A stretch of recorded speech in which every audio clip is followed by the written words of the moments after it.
আমার বিয়ে হয়েছে ৫ বছর হয়েছে কিন্তু আমার কোনো সন্তান হয়নি। আমার শাশুড়ি সবসময় আমায় অপবাদ দিয়ে কথা বলতো। কিন্তু আমায় কোনো ডাক্তারও দেখাতো না। বলতো আমার সমস্যা। তাই একটা পর্যায়ে আমার সংসার ভেঙে যাওয়ার মতো অবস্থা হলো। শাশুড়ি বলল, আমি আমার ছেলেকে আরও একটি বিয়ে করাবো। আমি এই কথা শুনে কিছুতেই সহ্য করতে পারছিলাম না। আর তাই বাধ্য হয়ে আমি ডাক্তারের কাছে গেলাম। ডাক্তার বলল, তোমার বাচ্চা হবে কিন্তু আমার কিছু পরামর্শ মানতে হবে। আমি বললাম, ঠিক আছে, আপনি যা বলবেন তাই হবে। ডাক্তার বলল, আমি তোমায় এমন চিকিৎসা দিব যা কাউকে বলা যাবে না। আমিও রাজি হলাম। কিন্তু ডাক্তার সাহেব চিকিৎসার নামে একদিন রাতে আমার সাথে যা করেছিল তা কোনো মেয়ের পক্ষে মেনে নেওয়া সম্ভব ছিল না। তাহলে আসল ঘটনাটি খুলি বলি। আমার নাম ডাক্তার অজয় কুমার। আমি একজন গাইনি বিশেষজ্ঞ ডাক্তার। অর্থাৎ যে সমস্ত মহিলাদের বাচ্চা কাচ্চা হয় না বা গর্ভজনিত সমস্যা, এই চিকিৎসাগুলো আমি দিয়ে থাকি। তাই হাসপাতালে সব সময় সিরিয়ালে আমার গর্ভবতী মহিলা বা যাদের বাচ্চা ধারণ ক্ষমতা নেই, এ ধরনের মহিলাদের সিরিয়াল সবসময় লেগেই থাকে। আর তোমাদেরকে বলে রাখা ভালো, আমি দেখতে বেশ হ্যান্ডসাম। আমার উচ্চতা সরাসরি ৬ ফিট এবং দেখতে অনেকটা ফর্সা। তো যাই হোক বন্ধুরা, আমার কাছে একদিন হঠাৎ করে একটি মেয়ে চিকিৎসা নিতে আসলো। তার সমস্যা হচ্ছে প্রায় ৫ বছর যাবত বিয়ে হয়েছে, কিন্তু বাচ্চা কাচ্চা হচ্ছে না। আর যেহেতু আমি একজন গাইনি বিশেষজ্ঞ এবং আমার এলাকার মধ্যে অনেক নামকরা, তাই মেয়েটি আমার কাছে আসলো এবং সমস্ত কিছু খুলে বলল। তখন আমি তাকে বিভিন্ন রকমের টেস্ট দিলাম এবং পরীক্ষা করে দেখলাম যে তার বাচ্চা ধরার ক্ষমতা সবকিছু ঠিকঠাক আছে। তারপরেও তার বাচ্চা হচ্ছে না। তাহলে কি কারণ হতে পারে আমি চিন্তা করতে লাগলাম। অবশেষে আমি বুঝতে পারলাম এটা তার স্বামীর সমস্যাজনিত কারণ ছাড়া আর কিছু না। তাই আমি তাকে আমার পার্সোনাল চেম্বারে ডেকে পাঠালাম এবং তাকে জিজ্ঞাসা করলাম, তোমার পারিবারিক পরিস্থিতি এখন কেমন? মানে যেহেতু তোমার বাচ্চা হচ্ছে না, এজন্য তোমার শ্বশুর বাড়ির লোকজন তোমার সাথে কেমন ব্যবহার করছে? তখন সেই মেয়েটি অনেক কান্নাকাটি করল আমার কাছে এবং সমস্ত কিছু খুলে বলল যে শ্বশুর বাড়ির শ্বশুর শাশুড়ি থেকে শুরু করে বাড়ির সমস্ত লোক এমনকি এখন নিজের স্বামী ও তার সাথে ভালো ব্যবহার করে না এবং ভালো চোখে দেখতে পায় না, কারণ তার বাচ্চা হচ্ছে না। অর্থাৎ তার সমস্ত দুর্বল পয়েন্টগুলো আমি শুনে নিলাম। আর তারপরে তাকে আমি একটা অফার করলাম যে আমি তোমাকে যে কোনো চিকিৎসার মাধ্যমে বাচ্চা দিতে পারি, তবে একটি শর্ত আছে। সেটা হচ্ছে আমি তোমাকে যে সমস্ত চিকিৎসার কথা বলব সবগুলো মেনে নিতে হবে। কোনোরকম অজুহাত বা আপত্তি করা যাবে না। তাহলেই তোমার বাচ্চা হবে। এ কথা শোনার পর মেয়েটি অনেক খুশি হল এবং বলল, স্যার আপনি যা বলবেন আমি তাই মেনে নেব। তবুও আমার একটি বাচ্চা দরকার, কারণ বাচ্চা ছাড়া আমি আমার শ্বশুর বাড়িতে একদম অসহায় এবং আমরা অনেক গরিব ফ্যামিলির লোক। যদি তারা আমাকে ছেড়ে দেয় তাহলে আমার বাবা অনেক বিপদে পড়ে যাবে। তাই আপনি যেভাবেই হোক আমাকে এই সমস্যা থেকে উদ্ধার করেন। যখন মেয়েটি এই কথাগুলো বলল, আমি ভাবলাম এখন আমি তাকে যা বলি তাই মানবে। আমি বললাম, দেখো তুমি কিছু মনে করো না। আসলে তোমার মধ্যে কোনো সমস্যা আমি দেখতে পাইনি। মেইন সমস্যা তোমার স্বামীর মধ্যে হতে পারে। কিন্তু তুমি যদি এই কথা তোমার স্বামীকে গিয়ে বল, তোমার স্বামী কখনো বিশ্বাস করবে না এবং তোমাকে উল্টো বকাবকি করবে এবং তালাক দিয়ে দিবে, কারণ তোমার সব কিছু ঠিকঠাক আছে। এ কথা শোনার পর মেয়েটি প্রথমে একটু ধুম ধরে চিন্তা করল। তারপর বলল, আচ্ছা স্যার, ঠিক আছে, আপনি যে চিকিৎসা দিবেন সেই চিকিৎসা আমি মেনে নিব, কিন্তু আমার বাচ্চা অবশ্যই চাই। আমি বললাম, আমি তোমাকে যে চিকিৎসাটা করব সেটা কাউকে বলা যাবে না। মেয়েটি বলল, ঠিক আছে স্যার, আমি কাউকে বলবো না। আমি বললাম, আমি তোমাকে চিকিৎসা দেওয়ার পর যদি তোমার বাচ্চা না হয়, যদি বাচ্চা না হয় তাহলে আমি বুঝব। ডাক্তারের কথা শুনে আমি অনেক আস্থা পেলাম। কত ডাক্তার কবিরাজ দেখিয়েছি, তাও সন্তান হলো না। আর আপনার চিকিৎসার মাধ্যমে আমি মা হতে পারবো, এটা ভেবে আমার অনেক খুশি মনে হলো। তারপর আমার সঙ্গে বোঝাপড়া করবে। তাহলে তুমি যদি রাজি থাকো, দেরি না করে আমি তোমার চিকিৎসা শুরু করে দিতে পারি। তখন মেয়েটি বলল যে স্যার আপনি এখনই করতে পারেন চিকিৎসা। আমি বললাম, আমি তোমাকে যে চিকিৎসা করব সেটা এখানে সম্ভব না। তাহলে কোথায় সম্ভব? আপনার যেখানে সম্ভব সেইখানেই আমার চিকিৎসা করুন স্যার। স্যার, চিকিৎসার খরচ সম্পর্কে আপনার চিন্তা করতে হবে। আমার বাবার বাড়ি থেকে দেওয়া গয়নাগুলো আমি বিক্রি করে দেব। ডাক্তার বলল, আরে আমি তোমার চিকিৎসা করব, এটাতে তোমার খরচ তেমন হবে না। খরচ হবে না বললেই চলে। আমি বললাম, ডাক্তার সাহেব আপনি অনেক দয়ালু মানুষ। আপনার কথা শুনে আমার অনেক ভালো লাগছে। ডাক্তার সাহেব বলল, ঠিক আছে, আমি তোমাকে যেদিন আসতে বলবো সেই দিন তুমি আসবে। আর হ্যাঁ, আমার এই চেম্বারে চিকিৎসা করা যাবে না। তুমি আমার বাসার চেম্বারে আসতে হবে। আমি ডাক্তারের কথা শুনে বললাম, ঠিক আছে স্যার, আপনি যেখানে বলবেন আমি সেই জায়গায় গিয়ে আমি চিকিৎসা নিব। ডাক্তার আরও একটি কথা আমায় জানিয়ে দিলেন, তিনি বললেন যে যেদিন আমি চিকিৎসা নিব সেদিন যেন আমি একা আসি। আমার সঙ্গে অন্য কেউ আসতে পারবে না। আমি এই কথাটা শুনে কিছুটা আশ্চর্য হলাম। আমি তখন একটু চিন্তায় পড়ে গেলাম। মনে মনে ভাবলাম, চিন্তা করলে হবে না। আমার চিকিৎসার মাধ্যমে বাচ্চা চাই। আমি বললাম, স্যার আমি কোনোদিন আসব। ডাক্তার বলল, তোমার ফোন নাম্বারটি দিয়ে যাও। আমি তোমাকে যেদিন কল করব ঠিক সেই দিন তুমি বাসার চেম্বারে চলে আসবে। ডাক্তার বলল, আমার একটি কার্ড নিয়ে যাও, এই কার্ডে আমার বাসার ঠিকানা দেওয়া আছে। আমি যেদিন তোমায় ফোন করব ঠিক সেই দিন চলে আসবে। আমি বললাম, ঠিক আছে স্যার। আমি বাড়িতে ফিরে আসলাম। এসে দেখি আমার স্বামী ঘরে মন খারাপ করে শুয়ে আছে। আমার স্বামী আমায় জিজ্ঞেস করল, কোথায় গিয়েছিলে তুমি? আমি বললাম, আমি একটু বাপের বাড়ি গেছিলাম। আব্বার শরীরটা তেমন ভালো ছিল না তাই। আমার স্বামী বলল, আমার কাছ থেকে অনুমতি নেওয়ার প্রয়োজন ছিল না।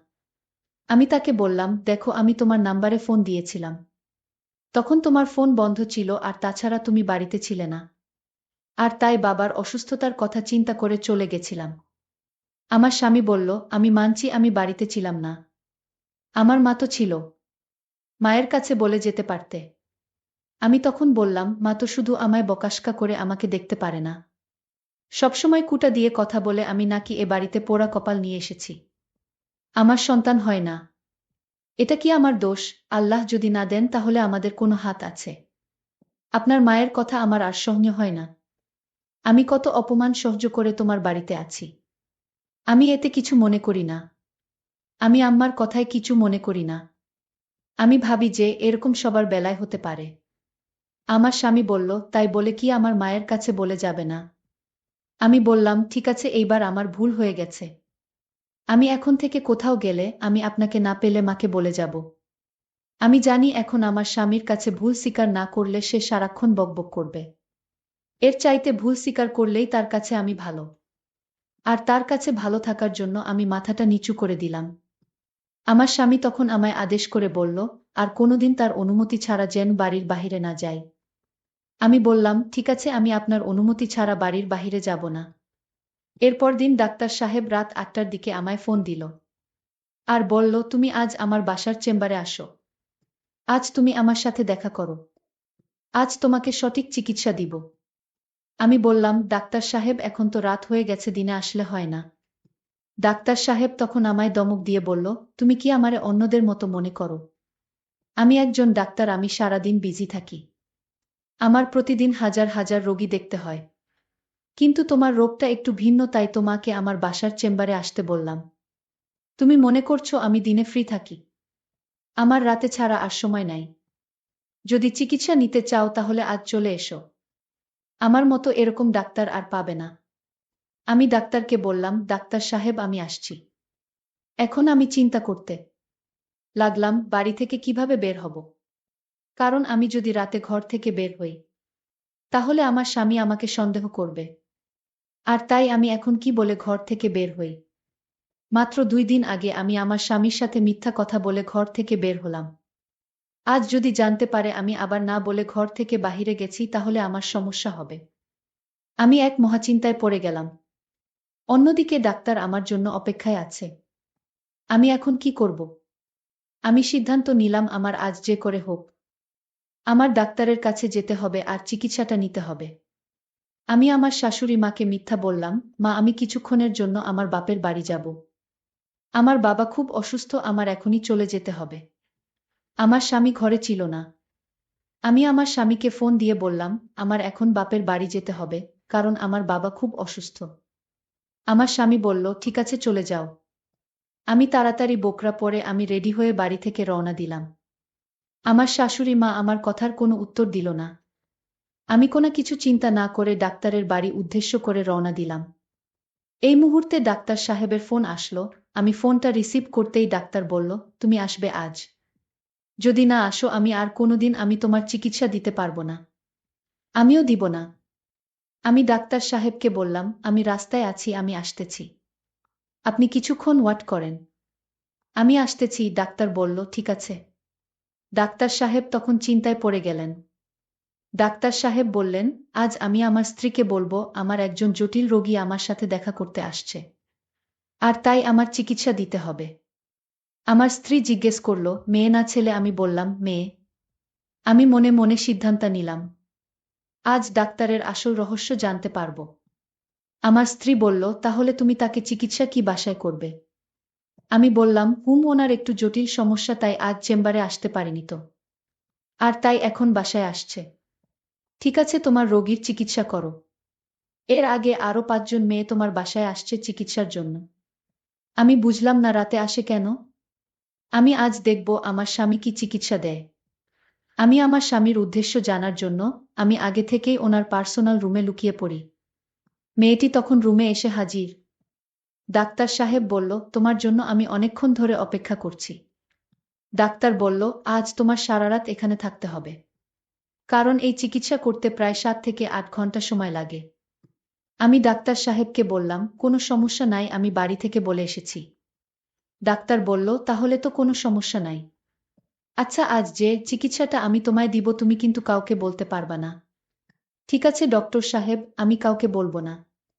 আপনি আমার চিকিৎসা শুরু করতে পারেন। ডাক্তার বলল, ঠিক আছে, তুমি বেডে শুয়ে পড়ো, কোনো নড়াচড়া করবে না। আমি বললাম, ঠিক আছে ডাক্তার, আমি বেডে শুয়ে পড়ছি। তখন আমি লক্ষ্য করলাম ডাক্তার সাহেব লাইট বন্ধ করে দিল। আমি বললাম, ডাক্তার সাহেব লাইট বন্ধ করলেন কেন? ডাক্তার সাহেব বলল, আমি তোমায় এখন যে চিকিৎসা দিব সেটা অন্ধকারে দিতে হয়। আমি বললাম, না ডাক্তার সাহেব, আমার খুব ভয় করছে, আমার সাথে কেউ আসেনি। আমি একা আপনার রুমে, আমার খুব ভয় করছে। ডাক্তার বলল, ভয়ের কিছু নাই, চিকিৎসা নিতে হলে ভয় করলে চলবে। ডাক্তার সাহেব যখন আমার বেডে আসলো, ঠিক তখনই লাইটটা জ্বলে উঠল। ডাক্তার সাহেব চমকে উঠল, লাইট কিভাবে জ্বলে উঠল? বাড়িতে কি ভূত এসেছে নাকি? আমার প্ল্যানটাই নষ্ট করে দিল। তখন আমার স্ত্রী বলল, হ্যাঁ, বাড়িতে ভূত এসেছে। এই যে দেখতে পাচ্ছ, আমিই তো ভূত।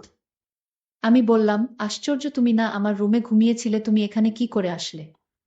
আমি বললাম, তোমার আসল চিকিৎসাটা দেখার জন্য আমি আগে থেকেই ঘরে লুকিয়েছিলাম।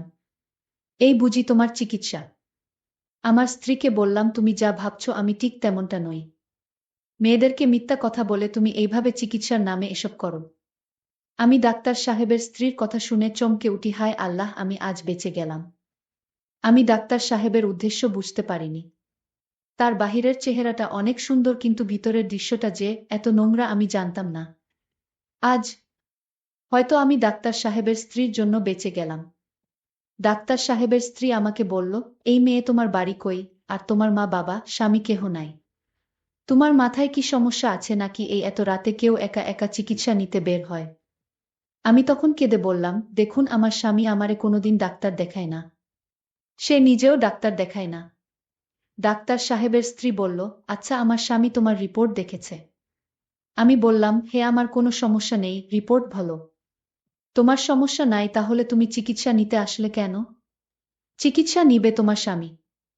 আমি তোমার স্বামীর জন্য কিছু ওষুধ দিয়ে দিচ্ছি, এগুলো নিয়ম করে খাওয়ালে ইনশাল্লাহ ঠিক হয়ে যাবে। বন্ধুরা, আজকের গল্পটি এখানেই শেষ করলাম। ভালো লাগলে চ্যানেলটি সাবস্ক্রাইব করে পাশে থাকবেন। ধন্যবাদ।